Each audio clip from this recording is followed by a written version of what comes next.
Alright guys, so I'm making this a quick short video that I'll follow up on with a much more lengthier in-depth video on phenibut withdrawals and the things that you can possibly use to ward off some of those unwanted symptoms. So right here in my hand, I'm holding a bottle of Gabapentin. This will help with several of the symptoms of phenibut withdrawal, and it works quite well. You will have to stagger them, taking no more than 400 milligrams every 15-20 minutes until you feel the effects. Eat a fatty meal, take naproxen sodium, Coca-Cola. You want to get your stomach as acidic as possible for the gabapentin to work. And that's the main reason why gabapentin was always so effective while on phenibut. As you know, phenibut is extremely acidic, and gabapentin thrives in an acidic stomach. Okay, so that's their gabapentin, which will help with several of the symptoms of withdrawal. It'll give you an appetite, help you sleep. However, it is not as effective with phenibut withdrawals when it comes to the fatigue. That is something that's a deal breaker. As you know, phenibut is a dopamine agonist, much like cocaine, much like meth.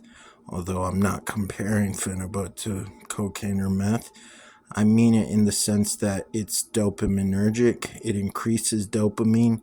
That's why a lot of people, become manic, start rambling while on phenibut, and even, horny. Phenibut's been known to make people horny like rabbits. It increases libido, energy, focus. So phenibut is great.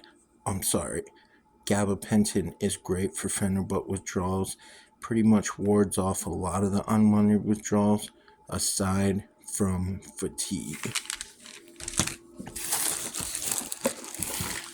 Alright, now right here what I have is something called agmatine sulfate. And what agmatine sulfate does is it's an NMDA blocker antagonist, so it's mildly dissociative, much in the way that ketamine, the same receptors that ketamine works on is the same ones as agmatine. This as well will give you quite an appetite. It will work to counteract, kind of reset your receptors. As I said, I'm going to make a much more lengthy video coming along, but this for now was the some substances you could use to ward off phenibut withdrawal. One thing I will mention, which I don't have right in front of me at the moment, but if you can get a hold of some baclofen. Now, the reason baclofen is effective for phenibut withdrawals, in a sense, but to a lesser degree, is because baclofen is almost structurally identical to phenibut, except I believe they added a floral ring as opposed to phenibut. And, I'm not going to get into the chemical structures, but it tickles the GABA B receptors, but to a lesser degree than phenibut. Alright guys, well, I hope this video helped. Lift mode did everyone dirty. I don't appreciate the way they handled their discontinuation, but leave a comment, subscribe if you will, and drop a like. I'll be dropping a more lengthy video. Alright guys,